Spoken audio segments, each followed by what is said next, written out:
When there is an air emergency, your basic problem is to get down to Earth safely. But if you happen to be over hostile territory, you also have another problem, that of evading capture. Apart from the natural desire to get back home, the code of conduct requires you to make every possible effort to avoid capture and return to your unit. The means you will use to evade capture will depend largely on circumstances.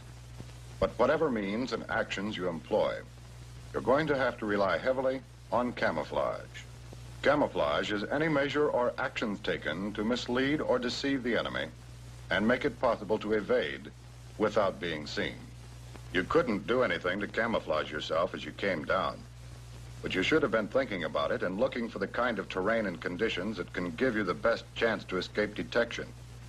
You need to avoid populated areas or those that show signs of habitation. Generally, the more people around, the easier it is to be detected. You should have been looking for a place to hide as close as possible to where you land. Once you're on the ground, your primary concern is to get out of sight as quickly as possible, taking your equipment with you. This means out of sight from the air as well as from the ground. There are two types of observation you must guard against. One is being seen directly, or leaving visible evidence of your presence. The other is being spotted indirectly by animals or by detection devices. What you do once you're out of sight, of course, will depend on the circumstances. But if you have the time, you should begin by carefully selecting the equipment you want to take with you. Your parachute is definitely worth taking if you can, because you'll find many uses for it. The items in your survival kit will also be useful. What you can't or don't want to take, you must bury or hide. And here is where the camouflage begins.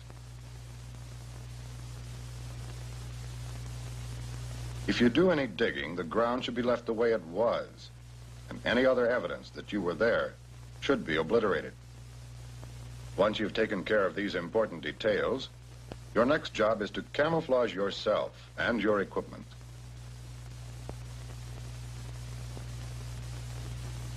The kind of camouflage you use will depend entirely on the character of your surroundings.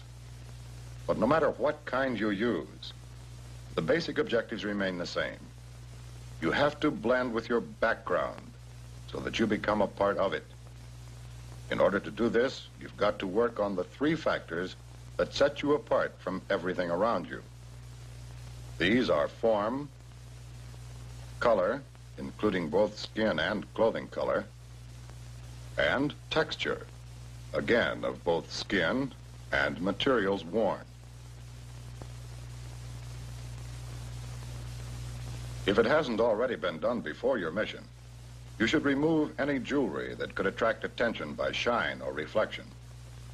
You also sanitize your clothing and equipment, removing patches, insignia, and anything else that would attract attention. Your form, of course, is the distinctive shape that identifies you as a man. And to change that, you simply have to change your body outline. A hood or floppy hat breaks up the familiar and characteristic outline of the head and shoulders. Darken the face, hands, and any other exposed skin to break up the outline and change the color and texture, thus reducing any skin reflection and shine. Color and texture depends entirely on the surroundings. Woods or jungle areas normally require mottled greens, browns, and blacks. If you have nothing better, you can get this effect with dirt, mud, or even berry juices. You could also use charcoal and ashes and water, if they're available. Or even the sea marker dye or shark repellent, if you have water. Foliage can be used to break up the body outline. It also provides natural color and texture. In the desert or barren areas, the improvised clothing required for protection from the elements will break up body contours and can furnish the color for camouflage. The same can be said for barren Arctic areas where white is the predominant color. Wherever you are, your equipment must be given the same treatment so that it also blends with the background. The moment you begin to move, you must take additional measures to camouflage yourself. First, plan your movement to use foliage and terrain features for concealment and screening. Whenever possible, avoid open areas. The amount of light and shadow influence visibility, so constantly consider both of these factors during any movement, night or day. Moving without background or against a skyline presents the danger of a silhouette. Movement in shadows is difficult to detect, but you must be aware of your own shadow so that it cannot be seen. Since the background may change, for example, from barren Arctic to timbered terrain, you must be prepared to change color and texture to match. When a shelter is necessary, it too must be carefully camouflaged, and the same principles apply. First, the location must be carefully selected. It should be an area that the enemy would be least likely to search and lends itself to concealment. The shelter should be secluded, away from roads or trails. A natural shelter should be used if possible because it lends itself to concealment with a minimum of preparation. Whatever is used to make the shelter must be arranged carefully so that nothing looks disturbed or out of place. Not only must you match the surrounding grass or foliage, but the correct side of the vegetation must be exposed. If grass or foliage is used, it has to be changed when it begins to show signs of wilting. Any evidence of cut foliage or grass should be hidden. Freshly cut stumps and fresh earth also have to be concealed.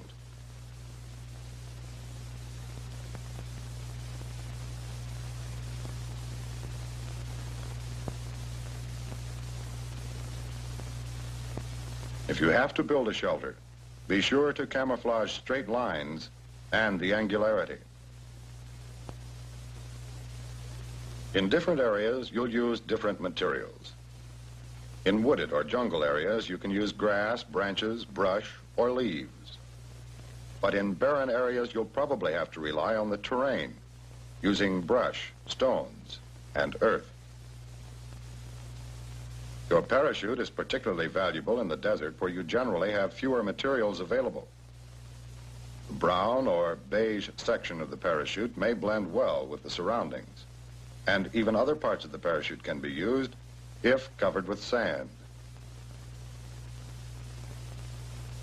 In snow-covered areas, you have to take particular care not to leave tracks that can easily be seen and that would give away the location of your shelter. You'll generally use snow to build or dig a shelter. However, the white sections of your parachute can be used. Bad weather can be very helpful in hiding evidence of presence as well as discouraging or reducing search activities. Natural cave-like shelters can also be used wherever they are found, but they must be carefully selected. Obvious natural shelters near inhabited areas are dangerous because searchers normally check them first. When natural shelters are used, all openings should be carefully hidden to avoid deep shadows which will attract attention. Fires in enemy territory are dangerous, and before using one, a number of factors must be considered. The proximity or suspected proximity of the enemy, the time of day, the weather, the type of available fuels, and finally, the purpose or need for the fire. Because they can be seen both directly and by reflection, and smelled as well, fire should never be used unless there is a vital need. And when they are necessary, keep them small and carefully concealed underground if possible. Only dry, hard woods or other materials that produce a minimum of smoke should be burned. When possible, trees or overhanging branches should be used to help dissipate any smoke. The best time for a fire is early in the morning at first dawn, or in the evening at dusk when ground haze or fog will help conceal any smoke.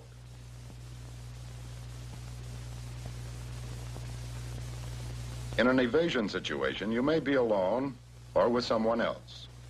And whether or not you get out is going to depend to a large extent on you and your knowledge of camouflage, on how well you can camouflage yourself and your equipment, on how well you can camouflage a shelter and conceal any evidence of your presence.